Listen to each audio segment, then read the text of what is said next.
Welcome to the third episode in a series of how-to videos designed to help you share the gospel. In these videos, we're talking through different aspects of evangelism and how we might explain things to a non-Christian. The question for this video is, how do we know that it's the Christian God? We can look out at the world and we can know that a God exists. But what can we know about that God? Well, we can know this God is big, powerful, creative, intelligent. But how do we know it's the Christian God rather than the Muslim God or the Hindu gods? Well, really, we can only know who this God is if that God speaks and gives us divine revelation.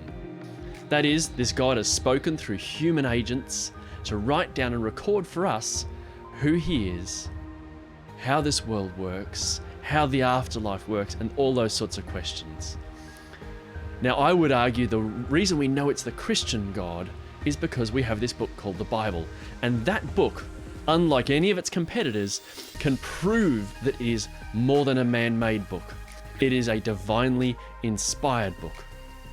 How does it do that? Well, I would appeal to prophecy fulfilled. God has given us hundreds and hundreds and hundreds of future predictive prophecies in the Old Testament.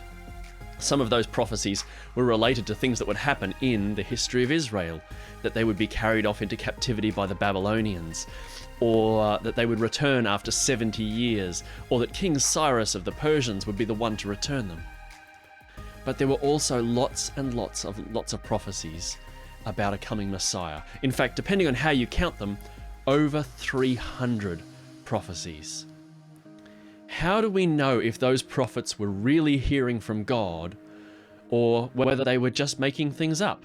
Well, the best piece of evidence is whether those things actually then went on to happen. Now, admittedly, if I make my future predictive prophecy general enough, we can get pretty creative with history as it unfolds to argue how it interprets that prophecy. But the more specific my prophecy, the less we can argue that it's just coincidence or creative fulfillment. Of the prophecies about a coming Messiah, there are so many specific details. That he would be born in Bethlehem, of the line of David. Even the approximate year of his birth was prophesied in advance. That he would be carried away to Egypt with his parents and brought back by God. That he would be called a Galilean. But so many of the prophecies that we have fulfilled are actually at the other end of Jesus' life, towards his death and his resurrection. Details like riding into Jerusalem on a donkey, being betrayed for 30 pieces of silver, the idea that 30 pieces of silver would be used to buy the potter's field, that they would crucify Jesus, prophesied 700 years in advance by the prophet Isaiah, that they would divide up his garments amongst them, that they would gamble for his clothing. Detail after detail after detail after detail after detail. Any one of them in isolation you might be able to argue was a coincidence. But when Jesus walks onto the scene in about 4 BC and in his 30 odd years on this earth fulfills hundreds upon hundreds of his prophecies, it seems just too much to be a coincidence.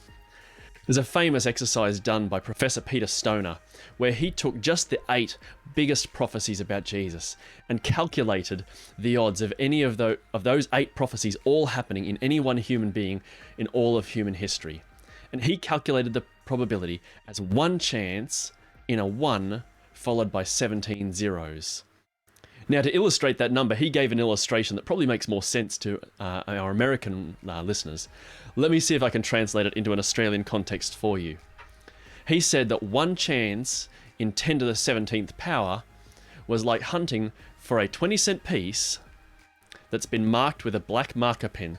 So if we took our marker pen and we marked it with a big X on the side, and then we buried the state of New South Wales 50 centimeters deep in 20-cent pieces. And then we send our 1 marked 20-cent piece out there into the middle of the state. And then I put you up in a helicopter. And you're going to be blindfolded, but you can tell the pilot north, south, east, west. He will fly you wherever you want to go.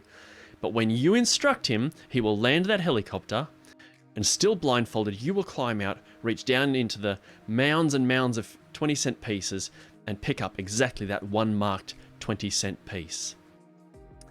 10 to the 17th power. It's near enough that mathematically we'd call it basically impossible, and yet that's only 8 of the hundreds of prophecies that were made about Jesus. The fact that those prophets truly did hear from God, it's evidenced by the fact that those things came true. That's evidence that that book, the Bible, is more than a man-made book. It's a divine book. It's exactly what the scripture says of itself, that it's God-breathed. And so we can know who God is because of how he has revealed himself in that book. We can know that God is loving, that he is holy, that he is merciful, that he is just. We can know who we are. We can know that we have a soul, something we can't see or measure. We can know about the afterlife, which none of us have experienced. And we can know all this because God, who created this world, has spoken and told us how it would happen. That's a simple argument for why the Christian God, why the Bible. And it's a really important argument to be able to make in our evangelism, because those things obviously aren't shared by many of the non-Christians we encounter. I hope that's been a help to you.